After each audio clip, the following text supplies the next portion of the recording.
Dear President of the World Public Forum, Уважаемый distinguished ladies and gentlemen, I don't bring congratulations for a birthday today, but I bring our common message to the 10th anniversary of the World Public Forum Dialogue of Civilization meeting in Rhodes.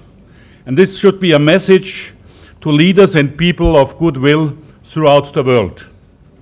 So I present to you the final declaration, which was drafted on the basis of your work, your intensive discussion throughout 3 days in a new format of the plenary session, where all the pressing issues were discussed in the plenary format, plus we had a couple of roundtables for other also very interesting issues.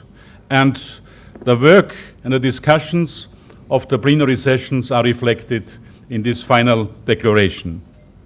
In the age of global crisis, it is paramount to question the dominant political, economic, and social models that have brought about an unprecedented centralization of power and concentration of wealth. The prevailing paradigms have pitted individuals and nations against each other. Cutthroat competition and short-term private profit for the few have taken precedence over cooperation and the plural search for the common good. Crucially, cultures and civilizations have been either sidelined by the main national and international institutions, or else they have been bracketed altogether out of the picture. The global crisis that is still unfolding calls for analysis and treatment, not of its symptoms, but instead of its root causes. Indeed, the origins of the current crisis are not merely financial or economic, but can be traced to values, ethical imperatives, and global objectives that the world's leading players pursue. From this perspective, the dialogue of civilizations assumes a particular significance. The World Public Forum Dialogue of Civilizations therefore reaffirms its firm commitment to the concept of dialogue of civilizations for solving today's pressing problems and for creating a path towards a more humane world. 550 participants from 65 countries gathered for the 10th time in Rhodes, October the 3rd to the 8th of 2012, to debate innovative ideas and transformative practices. The rich heritage of mankind in terms of cultural and religious diversity and traditional values is not an obstacle, but an asset for responding to the challenges of globalization. Mutual understanding and respect is the guarantee of an open society, not only at the national, but also at the regional and the global level. Globalization brings greater interconnectedness among people and increased interaction among cultures and civilizations. There is no place for a messianic view of proclaiming that only certain values are advanced and thus are more universal. Respect for the principle of equal rights and self-determination of peoples is a prerequisite for international cooperation in order to solve international problems of an economic, social, cultural, or humanitarian order. The right of countries and peoples to their own identity and historically formed societies should be respected by governments as well as by governmental and non-governmental organizations, both nationally and internationally. Human dignity, natural human rights, and fundamental freedoms for all, without discrimination as to race, gender, language, or religion, can only be based on the principle of equality among all human beings and all nations. Dialogue between civilizations requires the involvement and leadership of national elites. Without such interactions, elites lose their legitimacy. In order to engage in fruitful dialogue, prevent conflict, and contribute to peaceful settlements, elites need to reach agreements on mutual respect, recognition of international arbitration, and the right of peoples to not interference in their own destiny. A world with robust civilizational foundations that is conflict-free and more prosperous can only be polycentric. At its best, humanity is a family of free nations that practices the same language of dialogue and can attain mutual understanding. Geopolitically, the pursuit of global peace and justice requires a shift from a hegemonic to a post-hegemonic world order.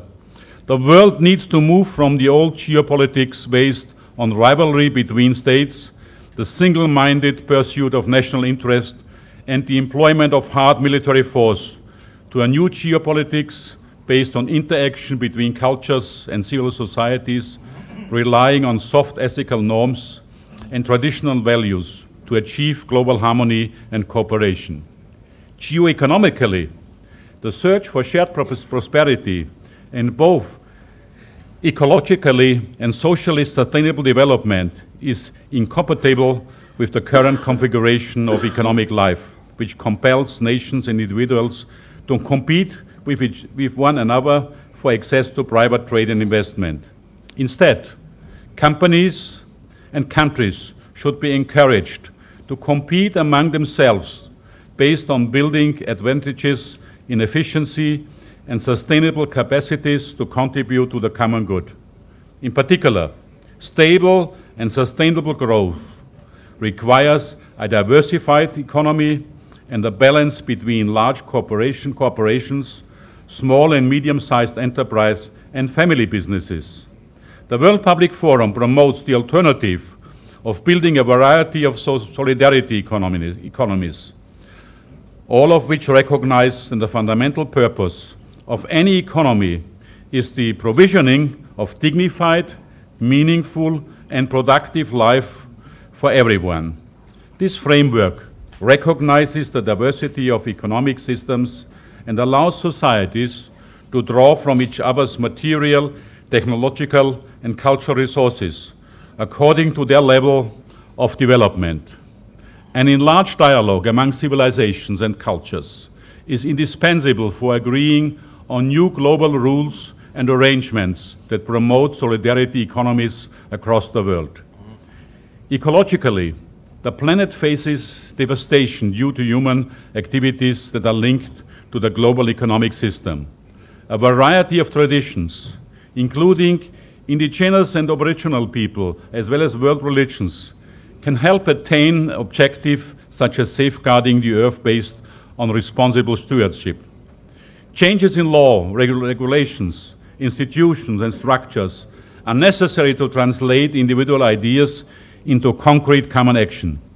Some of the key priorities include a greater sharing of the world's resources, greater social responsibility on the part of businesses, harnessing environmentally sustainable ways through mass communication and social media, as well as new conceptions of land and land ownership.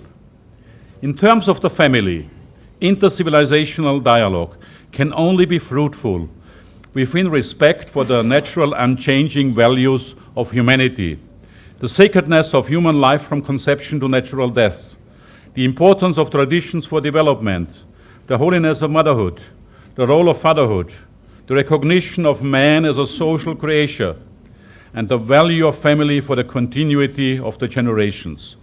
Therefore, a basic civilizational constant is the natural family, based upon the union of a man and a woman, through marriage for the purposes of building a vital home economy and binding the generations. Even in modern society, more than 70% of economic goods and services are still produced inside the home, but not counted in measures of national output.